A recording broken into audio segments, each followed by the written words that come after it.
La sonnette a retenti exactement à 15 heures, comme toujours lorsque David venait me rendre visite. 65 ans de vie dans cette même maison de Bordeaux m'avaient appris à reconnaître les sons qui annoncent les visites importantes, et aujourd'hui était la fête des mères. Je me suis dépêchée d'ouvrir la porte, essuyant mes mains sur le tablier que je porte toujours quand je cuisine. J'avais préparé un coq au vin, le plat préféré de mon fils depuis l'enfance. L'arôme emplissait toute la maison, se mêlant à l'odeur des roses que j'avais coupées du jardin pour décorer la table. « Maman !» David m'a embrassée avec ce sourire parfait qu'il a toujours eu, le même qu'il utilisait enfant quand il était fier de quelque chose. Il portait un costume coûteux, de ceux qui valent plus que ce que je dépense en 3 mois. Ses chaussures brillaient tant que je pouvais voir mon reflet dedans. « Mon fils chéri, quel plaisir de t'avoir ici. » Je lui ai donné un baiser sur la joue, remarquant l'arôme de son eau de Cologne chère, si différente du savon simple que j'utilise. « Entre, entre, tout est prêt pour toi. » Julie est entrée derrière lui, comme toujours. Ma belle-fille portait une robe blanche qui coûtait sûrement plus que mon loyer de 6 mois, et ses ongles parfaitement manucurés tenaient un bouquet de fleurs coûteuses pendant qu'elle me donnait une accolade qui m'a semblé froide, mécanique. « Joyeuse fête des mères, Michel », a-t-elle dit de cette voix douce qui ne m'avait jamais complètement convaincue. Il y avait quelque chose dans ses yeux qui me dérangeait toujours, comme si elle calculait constamment quelque chose. Nous nous sommes installés dans le salon, le même où David avait joué enfant, où il avait étudié pour ses examens universitaires, où il avait annoncé qu'il épouserait Julie il y a 5 ans. Les meubles étaient vieux mais bien entretenus. Chaque coussin à sa place exacte, chaque surface propre, même si je n'avais plus l'argent pour acheter les produits de nettoyage que j'utilisais avant. « Maman !» David s'est installé dans le fauteuil principal, celui qui avait appartenu à son père avant sa mort il y a 10 ans. « Je dois te poser une question importante. » Son ton avait changé. Ce n'était plus le fils affectueux qui venait d'arriver. Maintenant, il y avait quelque chose de sérieux dans sa voix, quelque chose qui m'a noué l'estomac. Julie s'est assise à côté de lui, mais j'ai remarqué qu'elle restait très silencieuse, plus silencieuse que d'habitude. « Dis-moi, mon fils, tu sais que tu peux me demander n'importe quoi. » David m'a regardé directement dans les yeux, avec cette intensité qu'il avait héritée de son père. « Es-tu contente des 7 000 € que je t'envoie chaque mois, maman ?» Le monde s'est arrêté. 7 000 € chaque mois. Les mots résonnaient dans ma tête comme des cloches lointaines que je n'arrivais pas à comprendre complètement.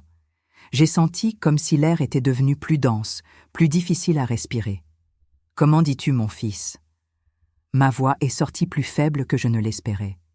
« Les 7 000 € mensuels, maman. Je te les envoie religieusement depuis 8 mois.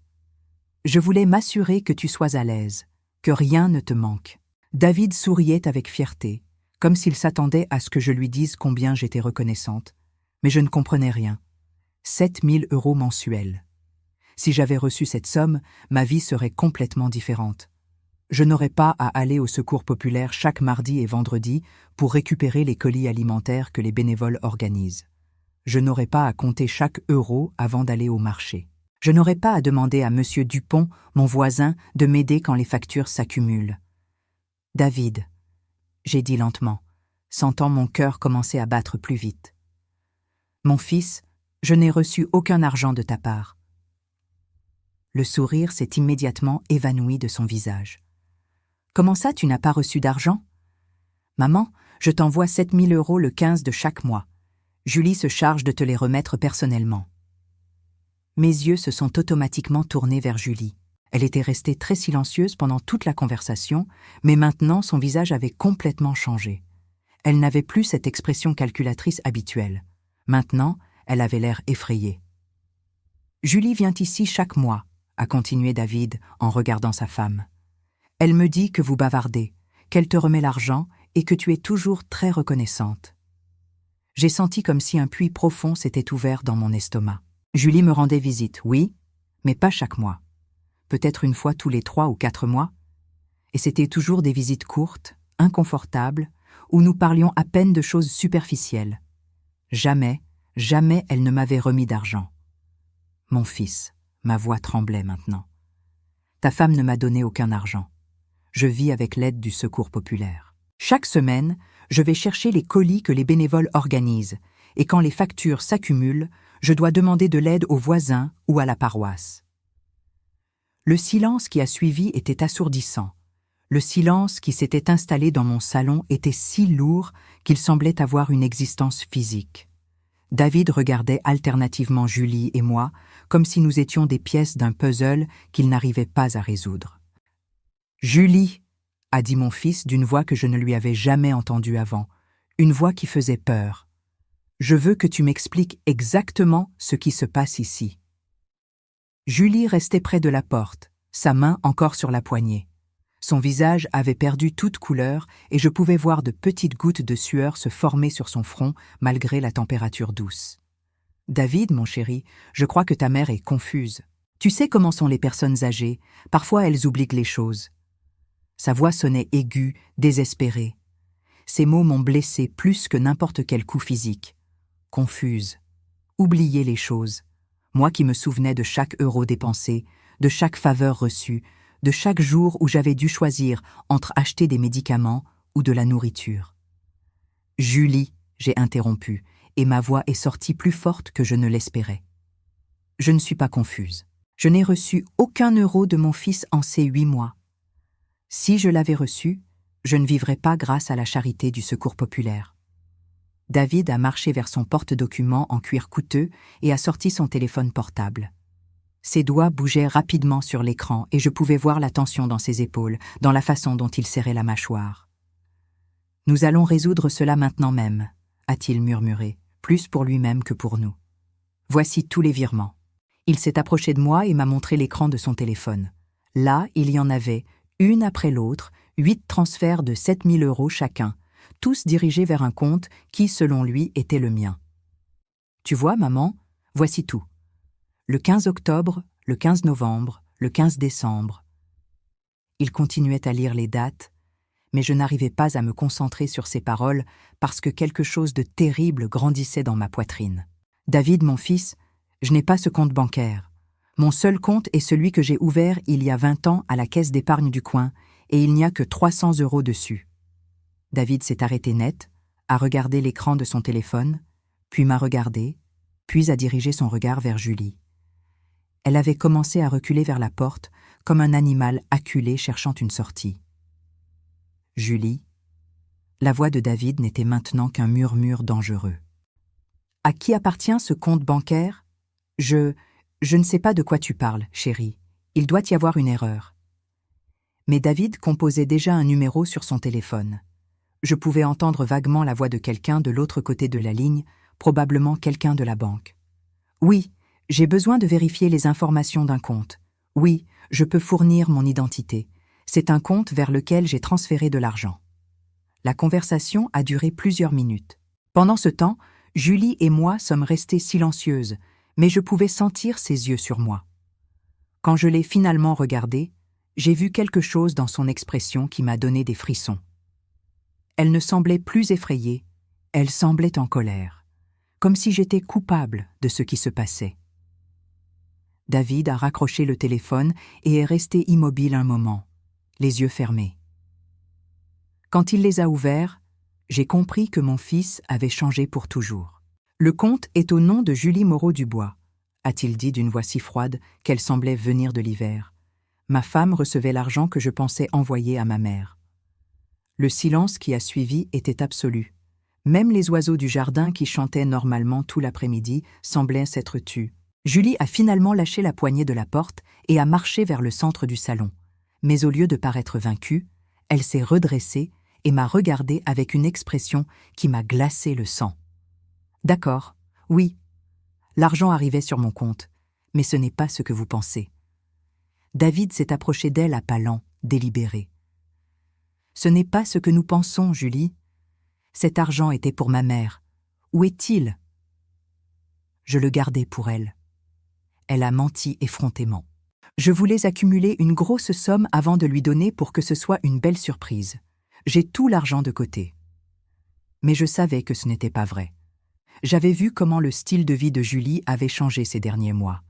Les robes neuves chaque fois que je la voyais, les bijoux qu'elle n'avait pas avant, La nouvelle voiture qu'elle avait achetée, soi-disant, avec ses économies de son travail à la boutique.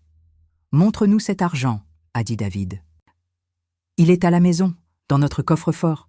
Nous pouvons y aller maintenant même pour le chercher. » David a hoché la tête, mais ensuite, il m'a regardé. « Maman, tu veux venir avec nous ?» À cet instant, j'ai compris que la bataille ne faisait que commencer. La maison de David et Julie se trouvait dans un quartier résidentiel cher, rempli de grandes maisons au jardin parfait et de voitures luxueuses dans chaque entrée. Je m'étais toujours senti mal à l'aise là-bas, comme si je n'appartenais pas à ce monde. Mais aujourd'hui, cette gêne était différente. Aujourd'hui, j'avais peur. Quand nous sommes arrivés, Julie nous a menés jusqu'au bureau de David où ils avaient un coffre-fort encastré dans le mur. Avec des mains tremblantes, elle a composé la combinaison et a ouvert la porte métallique.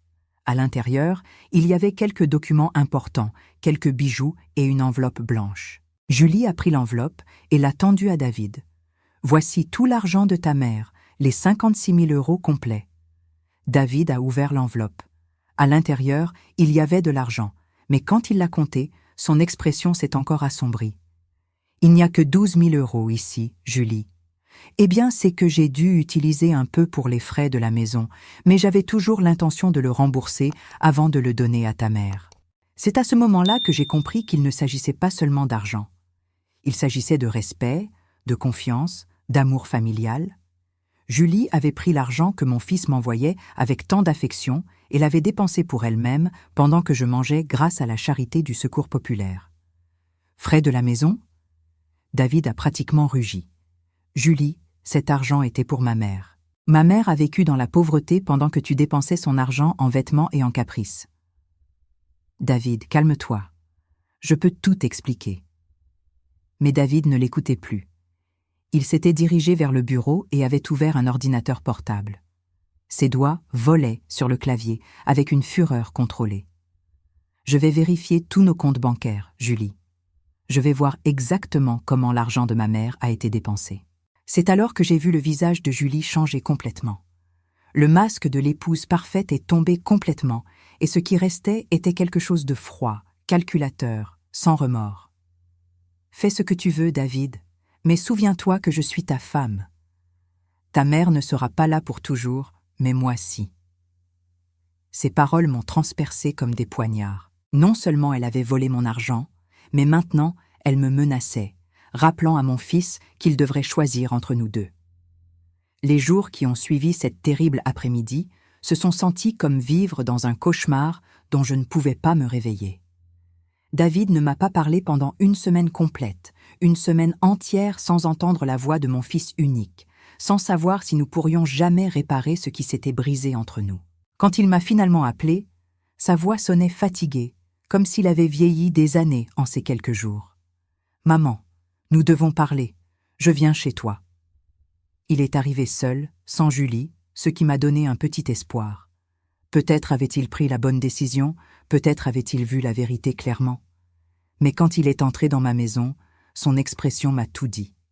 Il ne venait pas comme mon fils repentant, il venait comme un homme qui avait pris une décision difficile. « Maman, assieds-toi, s'il te plaît. » Son ton était formel, distant, comme si j'étais une cliente dans son bureau et non la femme qu'il avait portée 9 mois. Je me suis assise dans mon fauteuil à bascule préféré, celui où j'avais l'habitude de lui chanter quand il était petit, où j'avais passé des nuits entières quand il avait de la fièvre, où j'avais écouté ses problèmes quand il était adolescent. Maintenant, on avait l'impression que j'étais assise sur le banc des accusés. « J'ai beaucoup réfléchi à ce qui s'est passé, » a commencé David, évitant de me regarder directement dans les yeux. « Et je crois qu'il y a des choses que tu dois comprendre. Dis-moi, mon fils. » Ma voix est sortie plus petite que je ne l'espérais. Julie a fait une erreur, oui, mais elle a été sous beaucoup de pression dernièrement. Son travail à la boutique ne va pas bien et elle pensait qu'elle faisait ce qu'il fallait en gardant l'argent. Je n'arrivais pas à croire ce que j'entendais. Garder l'argent pendant que je mangeais des haricots de la charité. David, mon fils, elle a dépensé l'argent en vêtements, en bijoux. Elle ne le gardait pas pour moi. Maman, je comprends que tu sois fâchée, mais Julie est ma femme. Elle est la mère de mes futurs enfants. Je ne peux pas simplement l'abandonner pour un malentendu. Un malentendu. Ce mot m'a fait plus mal que n'importe quelle insulte. Cette nuit-là, seule dans ma maison, j'ai compris que j'avais perdu plus que de l'argent. J'avais perdu mon fils. Les semaines qui ont suivi ont été les plus sombres de ma vie. David ne m'a ni appelé, ni rendu visite, ni répondu à mes messages. C'était comme si j'étais morte pour lui, comme si les 65 ans d'amour inconditionnel que je lui avais donnés s'étaient effacés de sa mémoire. Mais le pire est arrivé quand j'ai commencé à entendre les commentaires. Madame Martinez, ma voisine d'en face, m'a dit qu'elle avait vu Julie au supermarché, se plaignant avec ses amies des belles-mères problématiques qui inventent des histoires pour attirer l'attention. Monsieur Dupont, qui m'avait aidé tant de fois avec les factures d'électricité, m'a dit qu'il avait entendu des rumeurs selon lesquelles je perdais la mémoire et que c'était pour cela qu'il y avait des problèmes dans la famille. Julie avait commencé une campagne silencieuse mais efficace pour détruire ma réputation. Elle ne m'attaquait pas directement, mais semait des doutes sur ma stabilité mentale, sur ma version des faits, sur ma capacité à me souvenir correctement des choses. Un après-midi, alors que je balayais la cour, j'ai vu qu'une voiture s'arrêtait devant ma maison. Pendant un moment, mon cœur a bondi en pensant que c'était David qui venait s'excuser. Mais quand Julie est sortie seule, tout espoir s'est évanoui. Elle venait habillée de vêtements neufs encore une fois, portant des sacs de magasins chers. Elle s'est approchée de ma porte avec un sourire qui n'atteignait pas ses yeux. « Bonjour, Michel. Pouvons-nous parler ?» Je l'ai laissée entrer plus par curiosité que par courtoisie. Je voulais entendre quel nouveau mensonge elle était venue me raconter. « Je suis venue t'apporter ceci », a-t-elle dit en sortant une enveloppe de son sac. « Ce sont 2000 €. C'est une partie de l'argent que je te dois. » J'ai pris l'enveloppe en sentant l'épaisseur des billets à l'intérieur. C'était de l'argent réel, mais d'une certaine manière, il me semblait sale dans mes mains. Je voulais aussi m'excuser auprès de toi.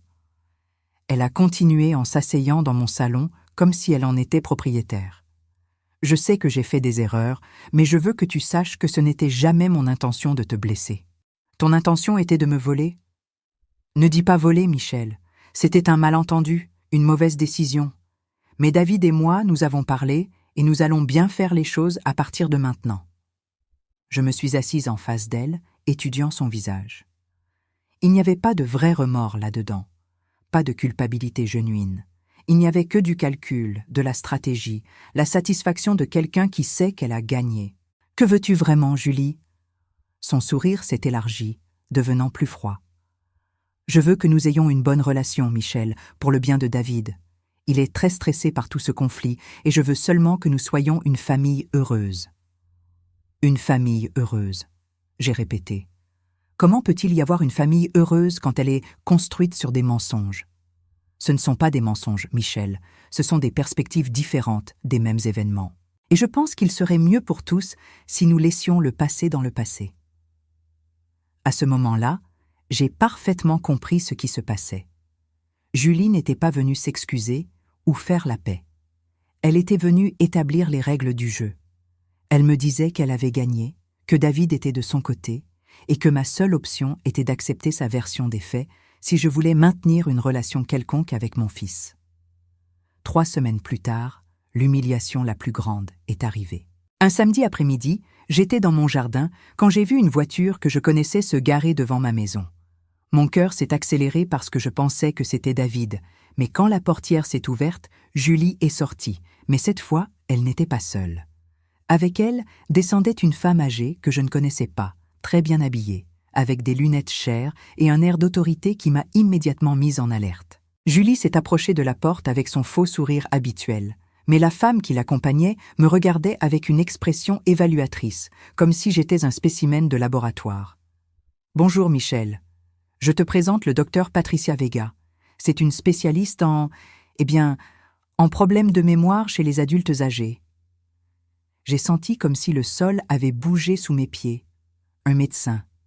« Oui », est intervenu le docteur Vega d'une voix professionnelle mais condescendante. « Votre belle-fille m'a parlé de quelques épisodes préoccupants que vous avez eus récemment. Confusion, perte de mémoire, accusations infondées envers des membres de la famille. Cette nuit-là, j'ai compris qu'elle voulait me faire déclarer incapable mentalement pour que David et Julie puissent contrôler ma vie complètement. Pour la première fois depuis des mois, j'ai senti quelque chose de plus fort que la tristesse et le désespoir. J'ai senti une colère froide, calculatrice, qui grandissait dans ma poitrine comme un feu qui avait dormi trop longtemps. L'appel est arrivé un mardi matin pendant que je préparais mon thé à la camomille. Le téléphone a sonné avec cette insistance qui indique que quelque chose d'important est sur le point d'arriver. C'était un numéro que je ne reconnaissais pas, mais quelque chose en moi m'a dit de répondre. Madame Michel Dubois? La voix était celle d'un homme jeune, professionnel. Oui, c'est moi. Mon nom est Maître Robert Castillo. Je suis comptable. Je travaille pour votre fils David dans son entreprise. Pourrais-je venir vous voir cet après-midi? C'est très important. Mon cœur a commencé à battre plus vite. Est-ce que tout va bien avec David? Votre fils va bien, madame, mais j'ai besoin de vous parler de quelques irrégularités que j'ai trouvées dans les comptes. Cet après-midi-là, Maître Castillo est arrivé chez moi avec un dossier épais, rempli de documents.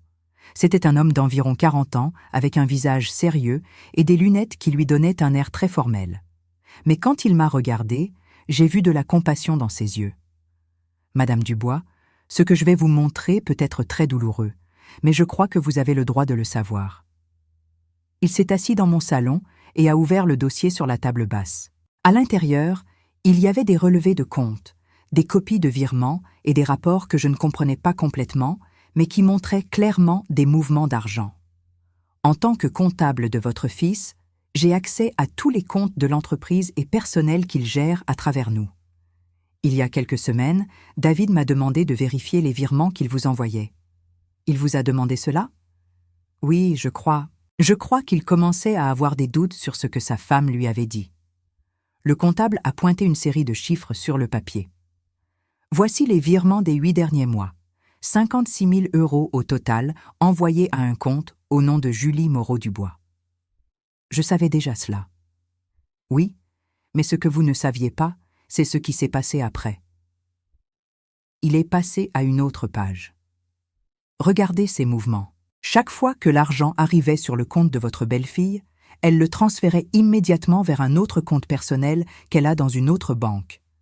Ma respiration est devenue plus agitée. Un autre compte? Un compte secret que votre fils ne connaissait pas.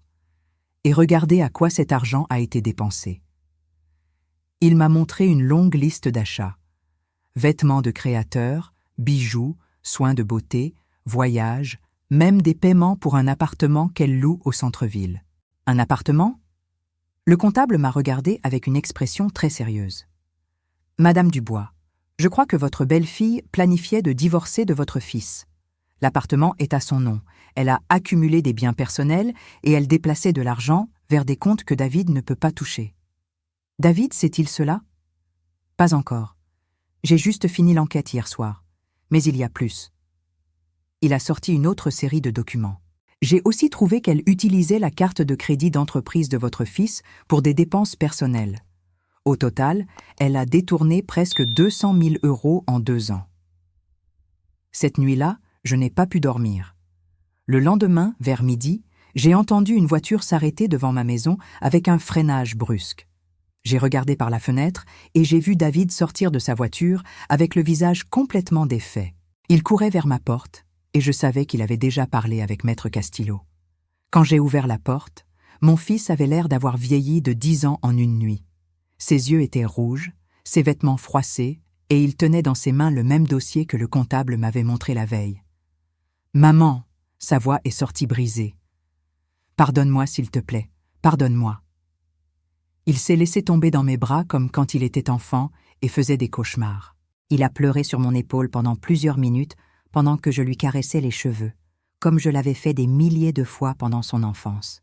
« Maman, tu avais raison sur tout. Julie n'est pas la femme que je pensais. » Je l'ai mené au salon et lui ai servi un verre d'eau. Il avait l'air détruit, complètement brisé. « Maman, tu avais raison sur tout. Julie n'est pas la femme que je pensais. Maître Castillo m'a tout montré ce matin. Les relevés de compte, les virements, l'appartement secret, les cartes de crédit, tout. Il s'est passé les mains sur le visage. Maman, elle me volait depuis des années. Pas seulement toi, moi aussi. Où est-elle maintenant? Je ne sais pas. Quand je suis arrivée à la maison ce matin après la réunion avec Castillo, elle n'était plus là. Elle a pris toutes ses affaires, vidé le coffre-fort et a laissé ceci. Il m'a montré une lettre écrite à la main. L'écriture était élégante, soignée, mais les mots étaient comme du poison. David, quand tu liras ceci, je serai déjà parti. Notre mariage a été une erreur depuis le début. Tu ne m'as jamais donné ce que je méritais. Tu as toujours mis ta mère avant moi. Je pars avec quelqu'un qui sait m'apprécier à ma juste valeur. N'essaie pas de me chercher. J'ai déjà parlé à un avocat et je vais demander le divorce. Julie. Avec quelqu'un d'autre? J'ai demandé, bien qu'au fond, je soupçonnais déjà la réponse. Oui, maman. Il semble qu'elle sortait avec un autre homme depuis des mois. L'appartement qu'elle louait n'était pas pour elle seule. David s'est effondré à nouveau. Maman, j'ai été un idiot. Je l'ai défendu quand tu me disais la vérité. J'ai douté de ma propre mère pour une femme qui me mentait sur tout. Je l'ai serré dans mes bras en sentant comme il tremblait. David, mon fils, elle t'a manipulé. C'est ce que font les personnes comme elle. Mais j'aurais dû le savoir. Tu es ma mère. Tu me connais depuis avant ma naissance. Comment ai-je pu douter de toi? Parce qu'elle était très douée dans ce qu'elle faisait, mon fils, et parce que tu voulais croire que tu avais trouvé le grand amour. Nous sommes restés enlacés pendant un long moment. Pour la première fois en des mois, j'ai senti que j'avais retrouvé mon fils. Pas l'homme qui avait défendu une menteuse, mais l'enfant que j'avais élevé avec amour et valeur. Maman, je vais tout arranger. Je vais te rembourser tout l'argent qu'elle t'a volé avec des intérêts. Je vais payer tous les frais médicaux dont tu as besoin. Je vais... David, je l'ai interrompu doucement. L'argent n'est pas le plus important. Alors quoi? Le plus important, c'est que tu apprennes de cela, que tu ne doutes jamais plus des personnes qui t'aiment vraiment, juste parce que quelqu'un d'autre te dit de beaux mensonges. Il a hoché la tête en s'essuyant les larmes. Peux-tu me pardonner, maman? Je t'ai déjà pardonné depuis le moment où tu as frappé à ma porte, mon fils. Mais pendant que je le serrais dans mes bras, je savais que même si j'avais récupéré David, les cicatrices de ces mois ne s'effaceraient pas facilement. Il y avait quelque chose de plus que nous devions aborder. David, j'ai dit finalement, il y a autre chose dont nous devons parler. Quoi, maman? Le médecin que Julie a amené ici, le rapport qu'elle a fait disant que je perdais la raison. Le visage de David s'est assombri. Maman, c'était l'idée de Julie. Elle m'a convaincue que tu avais des problèmes de mémoire, que tu avais besoin d'aide médicale. Et tu as cru qu'il était nécessaire d'amener un médecin sans me consulter? David a baissé la tête, honteux. Oui, maman, et je le regrette profondément. Bien, parce que ce médecin a fait un rapport officiel, et ce rapport aurait pu être utilisé pour me retirer ma maison, mon indépendance, ma dignité. Nous nous sommes regardés en silence pendant un moment. C'était une question difficile, mais nécessaire. David devait comprendre complètement le mal qui avait été fait, pas seulement par l'argent volé, mais par la trahison de sa confiance. Tu as raison, maman. Je n'ai pas le droit de te demander de me faire confiance automatiquement après ce qui s'est passé. Non, mon fils, tu ne l'as pas, mais tu as l'opportunité de regagner cette confiance. 6 mois après la disparition de Julie de nos vies, la réalité s'était installée comme la poussière après une tempête. David avait tenu ses promesses. Il avait récupéré tout l'argent volé, fait retirer officiellement le rapport du docteur Vega et avait divorcé de Julie sans se battre pour aucun bien matériel. Elle avait emporté ce qu'elle pouvait et avait disparu avec son amant, ne laissant derrière elle que des dettes et des mensonges. Mais les changements les plus importants n'avaient pas trait à l'argent ou aux documents légaux. Ils concernaient nous. David me rendait maintenant visite chaque dimanche, comme il l'avait fait pendant des années avant d'épouser Julie. Mais ces visites étaient différentes. Il ne venait plus comme le fils qui réussissait et condescendait à voir sa mère pauvre. Il venait comme un homme humble, qui avait appris la valeur de la vraie famille de la façon la plus douloureuse possible. « Maman », m'a-t-il dit un dimanche pendant que nous mangions le coq au vin que je lui avais préparé. « J'ai réfléchi à quelque chose. Dis-moi, mon fils, aimerais-tu venir vivre avec moi? La maison me semble très vide et je crois que cela me ferait du bien de t'avoir près de moi. » La proposition m'a prise par surprise.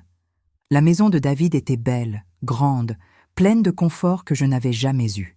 Mais après tout ce qui s'était passé, l'idée de dépendre de lui à nouveau, même avec les meilleures intentions, me dérangeait. « David, je te remercie de l'offre, mais je suis bien ici dans ma maison. »« Mais maman, tu pourrais avoir ta propre chambre, ta salle de bain privée, tu n'aurais plus à t'inquiéter des dépenses. »« Mon fils, » je l'ai interrompu doucement. « Il ne s'agit pas du confort, il s'agit de mon indépendance. » J'ai vu la confusion dans ses yeux. Pour lui, après ce qui s'était passé, il était naturel que je veuille la sécurité d'être près de lui, d'être soigné et protégé. « Je ne comprends pas, maman. »« David, pendant les mois où Julie me volait et où tu m'as abandonné, j'ai appris quelque chose de très important. J'ai appris que je peux survivre seul. J'ai appris que je n'ai pas besoin que quelqu'un s'occupe de moi pour avoir de la dignité.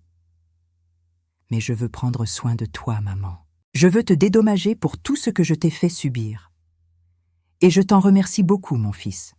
Mais la façon de me dédommager n'est pas de me rendre dépendante de toi à nouveau. La façon de me dédommager est de respecter ma capacité à prendre mes propres décisions. » David était resté silencieux pendant un moment, assimilant mes paroles. Il avait beaucoup mûri ces derniers mois, mais il avait encore du mal à comprendre que moi aussi j'avais changé. « Alors, que veux-tu, maman ? » ?»« Je veux que nous soyons une famille, mais en tant qu'égaux. Je veux que tu me rendes visite parce que tu apprécies ma compagnie, pas par obligation. Je veux que tu respectes mes décisions, même quand tu ne les comprends pas. Et je veux que tu ne doutes jamais plus de ma parole, juste parce que quelqu'un d'autre te dit quelque chose de différent. »« Je comprends. Vraiment, » a-t-il hoché la tête lentement. « Tu veux de l'amour, pas de la pitié. Du respect, pas de la charité. » »« Exactement. » Nous avons établi de nouvelles règles pour notre relation. David me donnait une somme mensuelle raisonnable pour mes dépenses, mais sur mon propre compte bancaire, sous mon contrôle total. Il me rendait visite chaque dimanche, mais si jamais je ne voulais pas de visite, il respecterait cela. Et plus important que tout, il avait promis de ne plus jamais permettre à une tierce personne d'interférer dans notre relation mère-fils. Le véritable test de ces nouvelles limites est arrivé 3 mois plus tard, quand David a commencé à sortir avec une nouvelle femme. Elle s'appelait Elena. C'était institutrice, divorcée avec une fille de 8 ans. C'était une femme simple, travailleuse, très différente de Julie. Mais quand David me l'a présentée, j'ai vu quelque chose dans ses yeux qui m'a mise en alerte. « C'est un plaisir de vous connaître, Madame Dubois », m'a dit Elena avec un sourire qui ne m'a pas complètement convaincue. « David m'a beaucoup parlé de vous. » Au cours des semaines suivantes, j'ai commencé à remarquer de petits détails. Elena trouvait toujours des excuses pour que David ne me rende pas visite le dimanche. Nous avons des projets avec ma fille, ou ma famille a organisé une réunion. Et progressivement, les visites de David sont devenues moins fréquentes. Un dimanche où David n'était pas venu depuis 3 semaines, j'ai décidé de faire quelque chose que je n'avais jamais fait auparavant. Je l'ai appelé. « Mon fils, pouvons-nous parler ?»« Bien sûr, maman. Il se passe quelque chose ?»« Oui, il se passe quelque chose. Je ne t'ai pas vu depuis 3 semaines. » Il y a eu une pause gênante. « Maman, c'est qu'Elena a eu beaucoup d'activités familiales et elle veut que je participe. » « David, » je l'ai interrompu. « Te souviens-tu de la conversation que nous avons eue sur ne pas permettre à des tierces personnes d'interférer dans notre relation ?» Une autre pause. « Oui, maman. »« Bien, parce que c'est exactement ce qui se passe encore une fois. »« Non, maman, ce n'est pas la même chose. Elena n'est pas comme Julie. »« Peut-être pas, mon fils, mais les modèles sont très similaires. Elle t'éloigne progressivement de moi et tu le lui permets. » Il y a eu un silence qui m'a tout dit. Elena n'avait pas explicitement interdit les visites à sa belle-mère, mais elle avait fait quelque chose de plus subtil et plus efficace. Elle avait rempli tous les espaces libres de David avec des activités qui ne m'incluaient pas. « Maman, je ne veux pas me disputer avec toi à cause de cela. »« Nous ne nous disputons pas, mon fils. Nous avons une conversation honnête. Et la conversation est la suivante. Si tu veux avoir une relation avec moi, tu vas devoir faire de la place pour cette relation. Si Elena ne peut pas comprendre cela, alors peut-être n'est-elle pas la bonne femme pour toi. Maman, ce n'est pas juste. Elena est une bonne femme. Elle peut l'être, mais une bonne femme pour toi doit être quelqu'un qui respecte la relation que tu as avec ta mère, pas quelqu'un qui essaie de la remplacer ou de la minimiser. J'ai raccroché le téléphone en me sentant étrangement tranquille. J'avais dit ce que j'avais à dire. J'avais établi mes limites clairement. Maintenant, David devait décider ce qui était le plus important pour lui. 2 semaines se sont passées sans nouvelles de David. 2 semaines pendant lesquelles je me suis demandé si j'avais été trop dure, si j'avais perdu mon fils à nouveau pour être trop exigeante. Mais le 3e dimanche, j'ai entendu la sonnette à 15 heures. Quand j'ai ouvert la porte, j'ai trouvé David debout là, seul. « Bonjour maman. Bonjour mon fils. Et Elena ?»« Elena et moi, c'est fini. » Je l'ai laissé entrer sans poser de questions. J'ai préparé du café et nous nous sommes assis dans le salon comme nous l'avions fait des centaines de fois auparavant. « Veux-tu me raconter ce qui s'est passé ?» David a soupiré profondément. Je lui ai expliqué que j'avais besoin de maintenir ma relation avec toi, que les dimanches étaient notre moment. Elle a dit qu'elle comprenait. Mais ensuite, elle a commencé à faire des commentaires sur comment j'étais un fils à maman, sur comment j'avais besoin de m'indépendiser de toi. Et qu'est-ce que tu lui as dit ? Je lui ai dit que ma mère avait été là pour moi toute ma vie, qu'elle avait tout sacrifié pour me donner une bonne éducation et un bon avenir. Je lui ai expliqué que te respecter et maintenir une relation avec toi n'était pas être un fils à maman, mais être un bon fils. J'ai senti une chaleur grandir dans ma poitrine. Et elle, qu'a-t-elle répondu ? Elle a dit que je devais choisir entre avoir une relation sérieuse avec elle ou continuer à être dépendant de ma mère. David m'a regardé directement dans les yeux. Alors j'ai choisi. Tu ne regrettes pas ? Non, maman. J'ai appris ma leçon avec Julie. Je ne permettrai à personne d'autre de me faire choisir entre l'amour et la loyauté. La bonne personne pour moi comprendra que tu fais partie de ma vie et que ce n'est pas négociable. Nous sommes restés silencieux pendant un moment, savourant le café et la paix que nous avions finalement trouvée. « Maman, » a dit David finalement, « puis-je te demander quelque chose ?»« Bien sûr. »« Comment as-tu su que tu devais être si ferme avec moi ? Comment as-tu su que tu ne devais permettre à personne d'autre d'interférer ?» J'ai réfléchi à sa question pendant un moment. Parce que pendant les mois où nous avons été séparés, j'ai appris quelque chose de très important, mon fils. J'ai appris qu'il vaut mieux être seul et avoir de la dignité qu'être accompagné et être irrespecté. Tu n'as pas peur de rester seul ? Non, David, parce que maintenant je connais la différence entre être seul et être abandonné. Être seul est un choix que tu fais pour protéger ta paix. Être abandonné est quelque chose que les autres te font quand ils ne valorisent pas ce que tu as à offrir. David a hoché la tête lentement.